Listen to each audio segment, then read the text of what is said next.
Your phone lights up, and it's them. After months of silence, one message, casual in tone, but heavy in intent. And in that moment, you realize this isn't closure. It's a reaction. Avoidants don't come back because they changed. They come back when your absence becomes unbearable. Today, you'll understand what their return really means and why most people lose their power the second they reply. If this channel has been giving you the framework you couldn't find anywhere else, subscribe. More of this every week. Here is the reframe that changes everything about how you read this moment. You've been thinking about their return as a signal, evidence that they missed you, that the no contact worked, that the absence produced the realization you were hoping for. And while there may be truth in some of that, the interpretation is incomplete in a way that is genuinely dangerous to your next move. An avoidance return after no contact is not primarily a statement about you. It is primarily a statement about their internal discomfort. Here is the mechanism. An avoidance attachment system is suppressive by design, built to minimize the conscious experience of need and dependency. During the no-contact period, that system was running at full capacity, keeping the emotional data about your absence beneath the surface. But suppression is not elimination. The data doesn't disappear, it accumulates. And at a certain threshold, when the distractions thin, when the replacements fail to produce equivalent depth, when the silence becomes louder than the noise they filled it with, the suppressed material surfaces as an impulse to reach out. That impulse is real. Their discomfort is real. The fact that something in them moved toward you is real. But discomfort is not growth. An impulse is not a decision.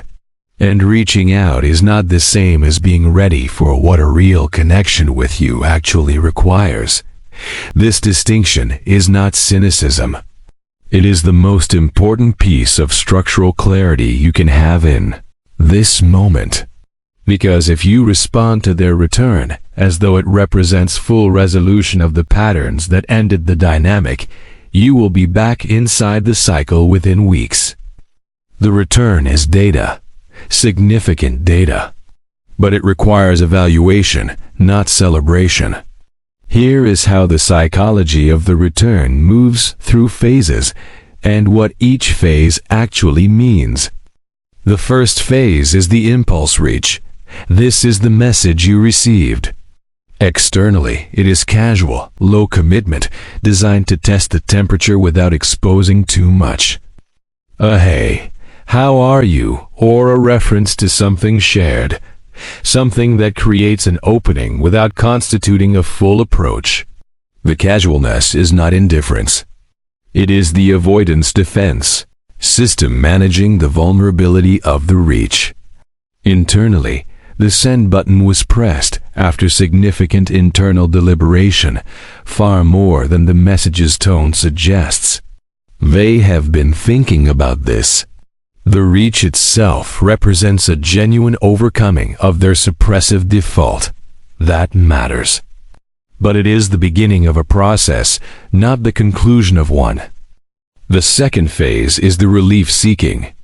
Once contact is initiated and you respond, the avoidant enters a phase of relief seeking.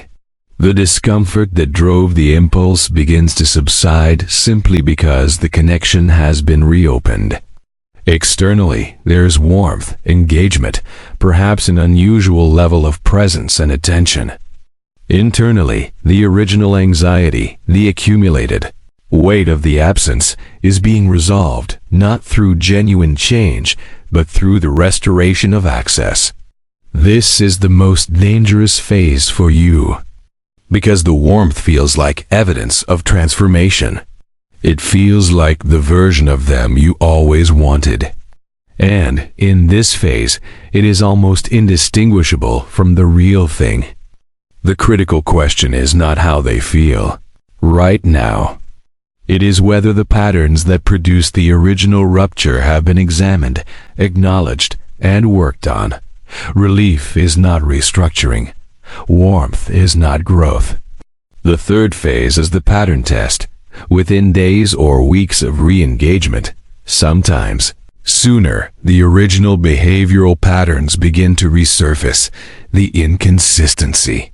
The withdrawal at the first sign of genuine closeness.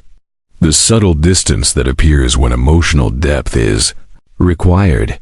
Externally, this often looks like a gradual cooling of the initial warmth. Internally, the avoidance defense system, which was temporarily overridden by the impulse to reconnect, begins to reassert itself. This is not malicious. It is structural.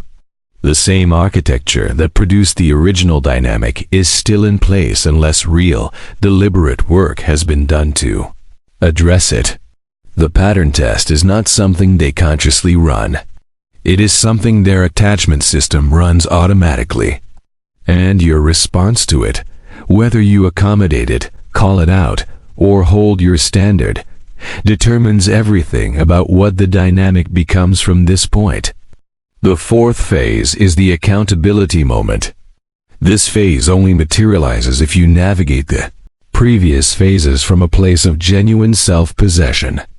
At some point, if you have held your standard and not collapsed back into your previous availability pattern, the avoidant faces a specific moment.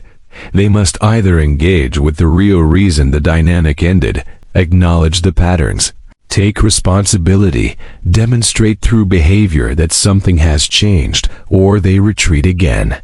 This moment is the only legitimate measure of whether the return is meaningful. Not the warmth of the initial reach, not the relief-fueled attention. This moment.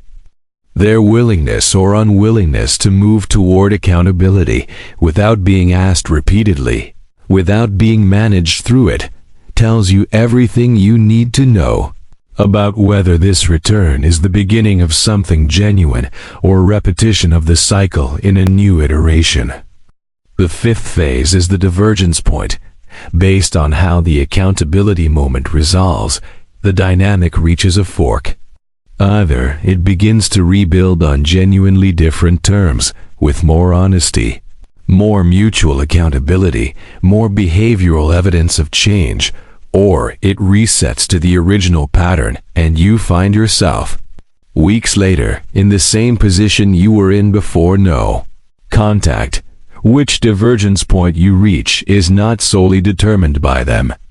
It is equally determined by who you have become during the no-contact period. Whether you rebuilt internally, whether your standards are clearer, whether your self-concept is more grounded. The version of you that re-engages from that place is structurally different from the version that entered the original dynamic. And a structurally different you creates a structurally different dynamic, or identifies very quickly that the dynamic isn't worth re-entering. Here is the contrast that determines your outcome. Most people, when the avoidant returns, respond from the emotional position they were in at the beginning of no contact, still carrying the longing, the hope, the readiness to overlook the patterns that caused the rupture because the relief of their return feels like resolution. They re-engage with full availability, full warmth, full openness, essentially offering the same dynamic on the same terms and hoping that the passage of time somehow changed the equation. What actually shifts the dynamic is responding from the person you became during the no contact, not with coldness, not with punishment, with the calm, grounded self-possession of someone who used that time to build something internally. Your re-engagement is measured, not because you're performing strategy, but because you genuinely have a clearer sense of what you require and what you will not organize your life around. That version of you evaluates rather than celebrates, observes before investing, allows the return without immediately restoring the access that no contact withdrew.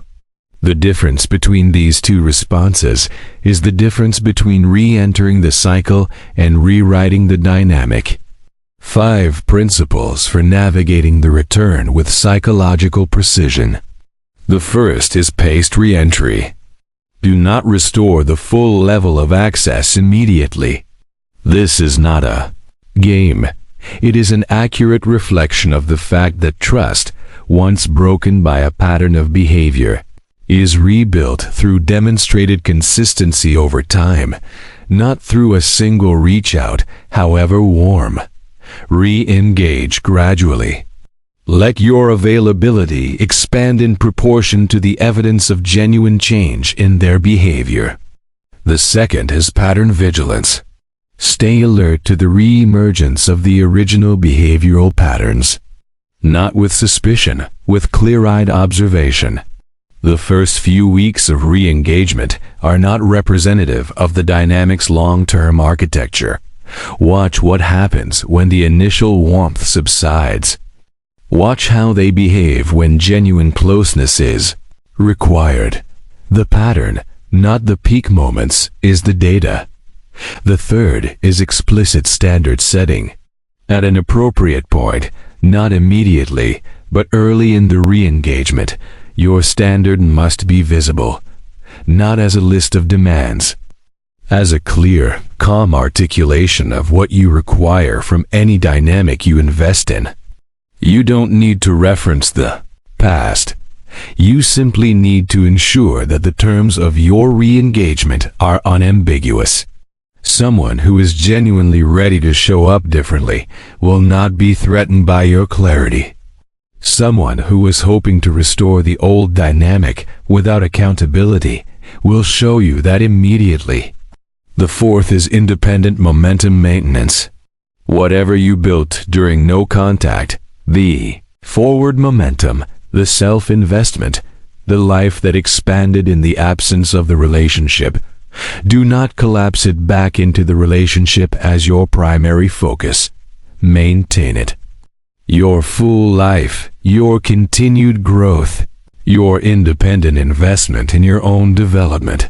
These are not things you pause when the avoidant returns. They are the foundation that makes you genuinely different from the person they left. The fifth is re-entry criteria. Before you invest meaningfully in the re-engagement, have a clear, internal answer to one question. What would need to be true, demonstrated through behavior, not words, for this to be worth your emotional investment? Not an abstract standard, a specific behavioral one. If they are not moving toward meeting it within a reasonable observation period, you have your answer. And that answer, delivered with dignity rather than drama, is the most powerful thing you can offer both yourself and them. Here is where the real shift lives. The avoidance return is not the moment that defines you. How you respond to it is. You don't collapse into relief. You observe what the return actually represents. You don't restore access before trust is rebuilt. You let behavior, not words, not warmth, not the familiarity of the connection, determine your level of investment. You don't need the return to validate the no contact. The no contact was for you. It was always for you. You don't treat their discomfort as your responsibility to resolve. You treat it as information about where they are in their own process. You don't measure their return by how good it feels in the first week. You measure it by what the dynamic looks like in the third month. This is not withholding. This is discernment. And discernment in this moment is the most self-respecting thing you can practice. Here is the final perspective. The no contact period did something to you that the return has the potential to undo if you let it. It gave you clarity. It gave you the experience of your own completeness without their presence. It gave you evidence, perhaps for the first time, that you are not only functional, but genuinely alive outside of this dynamic. That experience is not a phase you pass through on the way back to them. It is the foundation you now stand on. An avoidance return after no contact is, in its best form, an opportunity, not a guarantee. An opportunity for something genuinely different to be built if both people are operating at a level of honesty and self-awareness that the original dynamic didn't require. Whether this return becomes that opportunity depends entirely on two things: who they've become in the silence, and who you've decided to remain. So the question isn't whether to let them back in. The question is, what are you letting them back into, the person you were before, or the person the no contact built?